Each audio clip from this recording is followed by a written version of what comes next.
तो गाइस कैसे हैं आप सब लोग। होमलेस द ब्रदरहुड की एपिसोड 22 के साथ हाजिर हूं। तो इस एपिसोड की शुरुआत में दिखाते हैं कि मां जूहान जो होता है जब उसकी बॉडी के अंदर सीड जो होता है उसका पौधा निकल आता है। इसी के साथ ही आसमान के ऊपर उन्हें बादल दिखाई देना स्टार्ट होते हैं क्योंकि वो हिमली मास्टर अपीयर हुआ था। उसने थंडर ट्रैबुलेशन फेंकना शुरू कर दी है और सबसे पहली थंडर ट्रैबुलेशन जो होती है मां जूहान के ऊपर गिरती है तो जूहान वहां पर जल कुकड़ा बन जाता है, यानी कि थंडर उसके ऊपर गिरने की वजह से वो एक जोरदार चीख मारकर वहीं पर ग्राउंड के ऊपर गिर जाता है और थंडर ट्रैबुलेशन की वजह से उसका जो खिला हुआ पौधा होता है वो टूट जाता है। जैसे वो पौधा टूटता है तो उसकी कल्टीवेशन फिर से बेकार हो जाती है और उसके मुंह से ब्लड निकलना शुरू हो जाता है। वो चिल्लाकर कहता है कि तुम क्या कर रहे हो, तुमने यहाँ पर मेरे साथ क्या किया। तो आसमान के ऊपर से उसे बड़ी बड़ी आंखें दिखाई देती है तो हीवनली डाओ से कहती है कि तुम यहाँ पर वो काम कर रहे हो जो तुम्हें नहीं करना चाहिए, तुम हीवंस के खिलाफ नहीं जा सकते। तो जूहान कहता है कि लेकिन मैंने तो यहाँ पर कुछ भी गलत नहीं किया, मैं तो सही तरीके से यहाँ पर कल्टीवेट कर रहा था, क्या मुझे यहाँ पर इस वजह से मरना होगा। और इसी के साथ उसका सीड फिर से वहां पर खिलना स्टार्ट करता है। जब वो फिर से वहां पर खिल रहा होता है इसी के साथ ही ऊपर से जो हिमली मास्टर होता है फिर से वहां पर ट्रैबुलेशन फेंकने वाला है। तो मां जूहान अपनी तलवार उठाकर ऊपर करता है और उसे कहता है कि मैंने यहाँ पर कुछ भी गलत नहीं किया और मैं यहाँ पर इसको फेस करूंगा, तुम दोबारा से मेरे पर ट्रैबुलेशन नहीं फेंकोगे। जबकि वो हिमली डाउ मास्टर से कहता है कि सबसे पहली गलती तो ये थी कि तुमने यहाँ पर अपनी बॉडी के अंदर इतने खतरनाक सीड को क्यों बनाया है। ये सीड जो है इसकी वजह से पहले भी बहुत सारी चीजें डिस्ट्रॉय हो चुकी है और तुमने दोबारा से इस सीड को अपनी बॉडी के अंदर बनाया। और दूसरी गलती तुमने ये की कि तुमने यहाँ पर इस डीमन स्वॉर्ड को अपने हाथ में क्यों पकड़ा और साथ ही तुम उस कैंग-हाई ल्यू के डिसाइपल क्यों बने जो कि एक बहुत ही घटिया इंसान। और तीसरा गुनाह तुमने जो यहाँ पर किया है वो ये है कि तुमने यहाँ पर इस तलवार को उठाकर मेरे सामने करके मुझे चैलेंज किया है। क्या तुम्हें नहीं लगता कि तुम्हें हिमली मास्टर को चैलेंज नहीं करना चाहिए और इसी वजह से अब तुम्हें यहाँ पर सजाए मौत दी जाती है, तुम मरने वाले हो। और इसी के साथ वो फिर से थंडर ट्रैबुलेशंस के ऊपर फेंकना शुरू करते हैं। जबकि हमारा जूहान उसे अपना अंत दिखाई दे रहा होता है। जूहान वहां पर अपना पास देखता है जहां पर वो छोटा बच्चा था और पहली बार वहां पर अपने आप को बेचने के लिए हेलशुरा क्लैन में आया था और उसके बाद उसके मास्टर ने अपना सैक्रिफाइस करके उसको एक बाजू दिलाया था। तुम्हारा जूहान कहता है क्या मैं यहाँ पर मरने वाला हूँ। मास्टर ने कहा था कि अगर हम यहाँ पर स्ट्रॉन्ग बनना चाहते हैं तो हमें हीवंस को डिफाई करना होगा, यानी कि हीवंस के रूल को मानने से मना करना होगा। और इसी के साथ ही थंडर ट्रैबुलेशन के ऊपर गिरना स्टार्ट हो जाती हैं। जबकि सेम टाइम के ऊपर दूसरी तरफ का सीन दिखाते हैं कुन-लुन का, जहां पर एक मास्टर पहले से बैठा हुआ था। इसी के साथ ही दूसरा मास्टर जिसका नाम मो चेंजी होता है वो वहां पर अपीयर होता है। तो मो चेंजी का नाम आपने पहले भी सुना था, मास्टर कैंगाई का सीनियर ब्रदर। तो वो कहता है कि मैं यहाँ पर ब्रदर ल्यू की इस मेहनत को जाया नहीं होने दूंगा। उसने अपनी बॉडी को सैक्रिफाइस किया और उसके बाद अपना स्वर्ड सीड जो था उस लड़के की बॉडी के अंदर डाल दिया ताकि वो उस लड़का सेफ रहे। तो मैं यहाँ पर उस लड़के को मरने कैसे दे सकता हूं, मैं उसकी आखिरी निशानी को जिंदा रखूंगा। और इसी के साथ ही वो भी उड़ता हुआ सीधा ऊपर आसमान की तरफ चला जाता है जहां पर जाकर वो हिमली मास्टर की थंडर ट्रैबुलेशंस को ब्लॉक कर सके। जब वो उसके सामने अपीयर होता है तो वो उसे कहता है कि स्वर्ड टॉम के आखिरी बचे हुए कुछ कीड़ों, तुम्हें क्या लगता है कि तुम मेरे सामने आकर मुझे रोक सकते हो। तो मास्टर मो चेंजी से कहते हैं कि कुन-लुन इमॉर्टल राम ने जहां पर बहुत ही अरसे से बहुत सारे लोगों की जान बचाई है और इवल एनर्जी को सप्रेस करने का काम किया है। हम लोग हजारों सालों से यहाँ पर अपना सैक्रिफाइस कर रहे हैं और मैं भी यहाँ पर अपना काम पूरी ईमानदारी के साथ कर रहा हूँ, कभी भी अपनी ड्यूटी को पूरा करने से मना नहीं किया। फिर यहाँ पर हिमली डाओ मास्टर यहाँ पर मेरी रिक्वेस्ट को माने और इस लड़के को जाने दें, इस लड़के को ना मारें। हिमली मास्टर से कहता है कि तुम यहाँ पर अपने सेक्टर के लोगों की बात कर रहे हो, वो सभी लोग जिन लोगों ने यहाँ पर पास में अपनी जानें गंवाई हैं इवल एनर्जी को सप्रेस करने के लिए, तुम्हें लगता है कि मुझे इन सभी लोगों की कदर है। वो सभी लोगों का मरना तो यहाँ पर तय था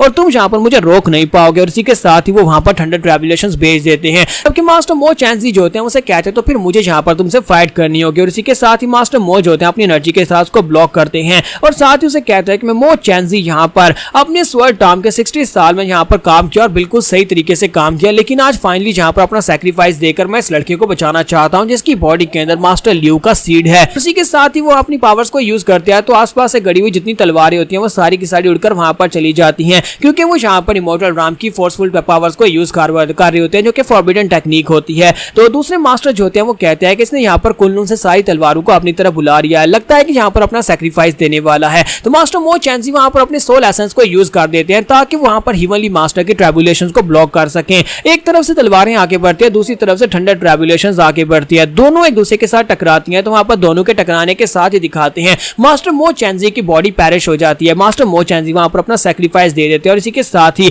हिमली मास्टर जो होता है वो धुआं जो होता है ऊपर से खत्म हो जाता है। तो हमारा जूहान जो होता है वो भी काफी बुरी हालत में होता है क्योंकि थंडर ट्रैबुलेशन उसके ऊपर गिरने की वजह से वो वहीं पर बेहोश हो जाता है। उसके बेहोश होने के बाद मिस जी वहां पर सोच रही होती है कि अब मैं यहाँ पर क्या करूँ, तो बहुत ही बुरी हालत में है। अगर यहाँ पर अभी हेलशुरा क्लैन के और ज्यादा लोग आ गए तो हम लोग बच नहीं पाएंगे, मुझे यहाँ पर इसे उठाकर लेकर जाना होगा लेकिन मैं उसे उठा नहीं पाऊंगी। इसी के साथ उसे साइड के ऊपर से एक पियक्कड़ दिखाई देता है जो उसी तरफ आ रहा होता है। असल में ये वही चोर होता है जिसने हमारे जूहान को बाजार में लूटा था। तो उसके बाद नेक्स्ट सीन जो होता है हमें घर का दिखाया जाता है जहाँ यहाँ पर हमारा जूहान जो होता है वो एक सपना देख रहा होता है। सपने में लिू शेंग उसके सामने खड़ा होता है। लिू शेंग उसे कहता है कि तुम्हें यहाँ पर लोगों को मारना होगा तभी तुम जिंदा रह पाओगे, वरना दूसरे लोग तुम्हें मार डालेंगे। तो वो उसे कहता है लेकिन मैं किसी को मारूंगा नहीं। लिू शेंग उसे कहता है क्या तुम उस मकसद को भूल रहे हो कि तुमने अपनी बॉडी को यहाँ पर क्यों सेल किया था, ताकि तुम अपने आप को स्ट्रॉन्ग बना सको और यहाँ पर एक अच्छी जिंदगी गुजार सको। लेकिन अच्छी जिंदगी गुजारना चाहते हो तो तुम्हें लोगों को मारना सीखना होगा। और उसी के साथ ही वो जो होता है वो लिू शेंग होता है और उसे लिू शेंग वहां पर याद आता है कि लिू शेंग ने उससे कहा था कि अपनी जिंदगी जियो और एक अच्छी जिंदगी जियो।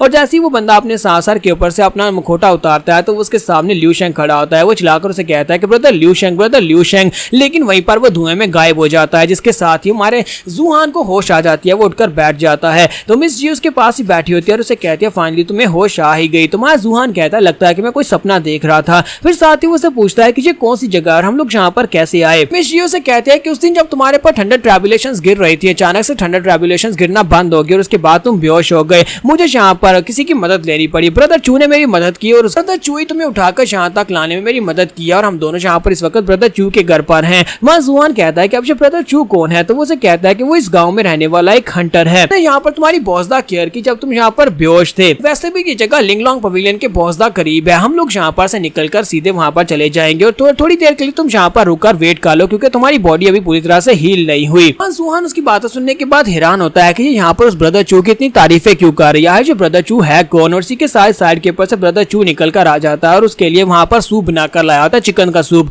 तो जैसे वहाँ पर आता है तो वहाँ जूहान कहता है कि ये बंदा, इसको जैसे लगता है जैसे मैंने इसको देखा है। मास्टर चू जो होता है उसके सामने चिकन बाउल करते हुए कहता है कि मैं तुम्हारे लिए चिकन सूप बनाकर लाया हूँ। ये चिकन जो है जो मैंने बड़ी मेहनत के साथ पाल पोस कर बड़ा किया था, लेकिन तुम्हारे लिए यहाँ पर मैं इस चिकन को मारकर इसका सूप बनाकर लेकर आया हूँ। तुम्हारा जूहान कहता है कि ये बंदा मुझे कुछ जाना पहचाना क्यों लगता है, कि हम लोग पहले कहीं पर मिले हैं। तो ब्रदर चू से कहता है कि नहीं, लगता है कि तुम मेरे साथ मजाक कर रहे हो। मैं सारी जिंदगी इसी गांव में रहा हूं, मैं कभी यहाँ से बाहर नहीं निकला, फिर तुम मुझे यहाँ पर कैसे देख सकते हो। तुम्हारा जूहान कहता है कि मुझे याद आ गया, मैं इस बंदे को जानता हूँ। तुम्हारा जूहान से कहता है कि तुम तो वही बाजार वाले हो ना जिसके पीछे कुछ लोग लगे हुए थे और तुमने आकर मुझे भी वहां पर फंसा दिया था और उसके बाद तुम मेरे पैसे चोरी करके ले गए थे। तो ब्रदर चू से कहता है कि नहीं ऐसी कोई बात नहीं है, लगता है कि तुम यहाँ पर मेरे ब्रदर के बारे में बात कर रहे हो। मेरा एक जुड़वा भाई था जो कि चांगान सिटी में कहीं खो गया था और मुझे लगता है कि उसने तुम्हारे पास से पैसे चोरी किए होंगे, क्योंकि वो यहाँ पर जिंदा रहने के लिए, अपना गुजारा करने के लिए इसी तरह के काम करता है, वो बुरे काम करता है। जूहान उसे कहता है क्या वाकई में तुम्हें क्या लगता है कि मैं तुम्हारे पर भरोसा कर लूंगा। कि मास्टर चू जो होता है वो मिस जी से कहता है कि मिस जी तुम्हें यहाँ पर मेरी मदद करनी होगी, प्लीज यहाँ पर मेरे बारे में कुछ अच्छा कहो। तो मिस जी जो होती है उसकी तारीफें करना शुरू कर देती है और कहती है मुझे लगता है कि इसके ब्रदर ने तुम्हारे पास से पैसे चोरी किए होंगे, ये तो बहुत ही अच्छा इंसान है, तुम्हें इसके बारे में इस तरह की बात नहीं करनी चाहिए। जबकि वहाँ जूहान उन दोनों को घूर घूर कर देख रहा होता है कि आखिर इन दोनों के दरमियान में क्या चल रहा है जिसकी वजह से यहाँ पर ब्रदर चू का साथ दे रही है जो कि असल में एक चोर है। तो यहाँ पर हमारी एपिसोड 22 का एंड होगा और नेक्स्ट एपिसोड में देखेंगे कि ब्रदर चू और मिस जी के दरमियान में ऐसा क्या है और साथ ही क्या ये सेफली लिंगलोंग पवेलियन में पहुंच पाएंगे और वहां पर पहुंचने के बाद क्या होगा। एपिसोड की एक्सप्लेनेशन अच्छी लगी हो तो कमेंट करके जरूर बताइएगा। वीडियो को लाइक करना मत भूलिएगा। Thank you.